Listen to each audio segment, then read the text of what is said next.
मुख्यमंत्री विष्णुदेव साय आज दाड़ी में विकास कार्यों का लोकार्पण करेंगे। भोरमदेव में कावड़ियों का पुष्प वर्षा से स्वागत करेंगे।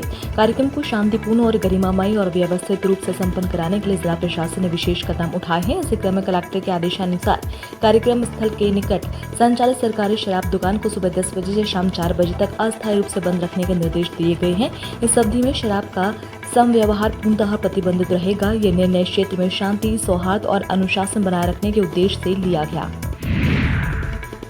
छत्तीसगढ़ के मुंगेली जिले में भाई और भाभी ने एक 7 साल की बच्ची की बलि चढ़ा दी है। बच्ची अपनी मां के पास सो रही थी। बिस्तर से किडनैप कर शमशान घाट ले गए। अंत्यक्रिया के बाद मासूम को चाकू से काटकर मार डाला। लाश को 100 मीटर दूर ले जाकर खेत में गाड़ दिया। मामला लोरमी थाना क्षेत्र का है।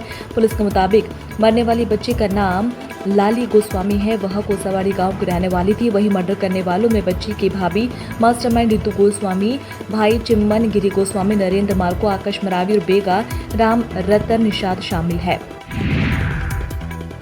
श्रावण मास के तीसरे सोमवार को आज रायपुर बिलासपुर नेशनल हाईवे से लगे सोमनाथ में 10,000 से भी अधिक भक्तों ने दिया शिवलिंग पर जलाभिषेक। बोल बम का नारा है, बाबा एक सहारा है के जयकारों और रायपुर और तिल्दा मार्ग गुंजायमान होता रहा। तिल्दा से सोमनाथ के बीच 18 किलोमीटर में फल, चाय, नाश्ता, हलवा, खीर आदि 50 से अधिक स्टॉल कावड़ियों के लिए लगाए गए थे। इसके अलावा भोजन भंडारा भी आयोजन किया गया। तिल्दा से हजारों कावड़िए एक साथ हरिद्वार से लाए गंगा जल को लेकर जलाभिषेक करने सोमनाथ पहुंचे। भगवान का जलाभिषेक और दर्शन की लंबी लाइन लगी रही।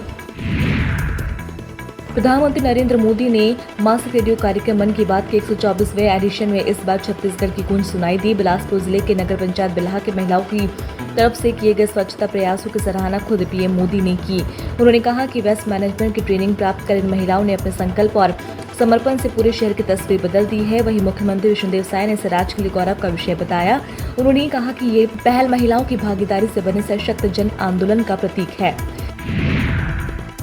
बस्तर से लगे ओडिशा में रविवार को सतर्कता विभाग की टीम के द्वारा वन विभाग के डिप्टी रेंजर के घर दबिश दी गई। साथ ही उनके 6 ठिकानों पर छापेमारी की है। इस कार्रवाई में डिप्टी रेंजर के घर से 1.5 करोड़ रुपए नकद बरामद किए हैं। जयपुर और भुवनेश्वर समेत 6 जगहों पर छापेमारी के दौरान गोल्डन हाइट्स अपार्टमेंट से भारी मात्रा में नकदी व सोना मिला है। अब तक विजिलेंस 1.5 करोड़ रुपए से ज्यादा नकद राशि जब्त कर ली है। इसके अलावा विजिलेंस ने भारी मात्रा में सोने चांदी के आभूषण भी जब्त किए हैं। जयपुर विजिलेंस एसपी रविंद्र कुमार पांडा के नेतृत्व में छापेमारी अभी भी चल रही है। रायपुर के ब्लैकमेलिंग और सूदखोरी मामले में फरार हिस्ट्री शीटर तोमर बंधु के भाटा गांव ऑफिस पर बुलडोजर चलाकर निर्माण नियमों के खिलाफ बने दफ्तर को नगर निगम की टीम ने रविवार सुबह जमींदोज कर दिया है। जानकारी के मुताबिक रोहित तोमर की पत्नी भावना के नाम से यह ऑफिस खोल रखा था। यहीं से सूदखोरी का काम कर रहा था। फिलहाल रविंद्र तोमर और वीरेंद्र तोमर पिछले 2 महीने से फरार है। दोनों हिस्ट्री शीटर भाइयों का पता बताने पर रायपुर पुलिस ने इनाम भी घोषित किया है।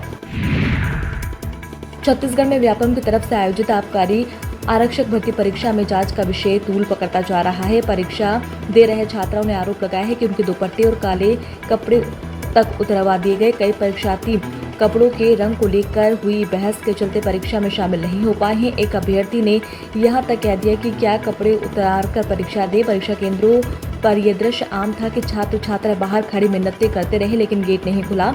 लड़कियों से दुपट्टे उतरवाए गए हैं और लड़कों से जूते, बेल्ट। इस सख्ती और दिशा निर्देशों की अस्पष्टता के चलते छात्र शिक्षकों के बीच बहस भी देखने को मिली। छत्तीसगढ़ के मुख्यमंत्री विष्णुदेव साय ने कहा है कि धर्मांतरण को लेकर प्रदेश में जो कानून पहले से मौजूद है उसे और ज्यादा मजबूत और सख्त बनाया जाएगा। इस कानून को छत्तीसगढ़ की विधानसभा में पेश किया जाएगा।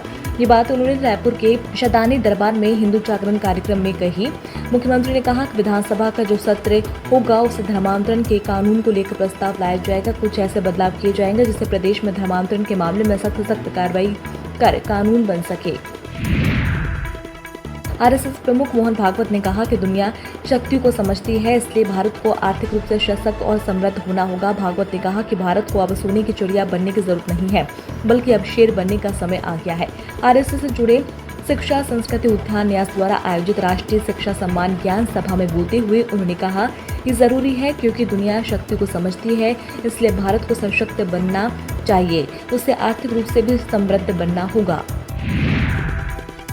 भारत इंग्लैंड के बीच मैनचेस्टर में खेला गया चौथा टेस्ट मैच ड्रॉ पर खत्म हुआ, लेकिन ये मुकाबला भारत के लिए कई मायनों में ऐतिहासिक रहा। इंग्लैंड ने पहली पारी में 669 रन बनाने के बाद भारत के सामने 311 रनों की लीड रखी थी। इसके जवाब में भारतीय टीम पहले ही ओवर में 2 झटके लगे थे। ऐसे में भारत के सामने पारी से हार का खतरा मंडरा रहा था, लेकिन केएल राहुल और गिल के बीच 188 रनों की साझेदारी और उसके जडेजा और सुंदर दोनों ने ही नाबाद शतक लगाए। दोनों के बीच 203 रनों की साझेदारी हुई।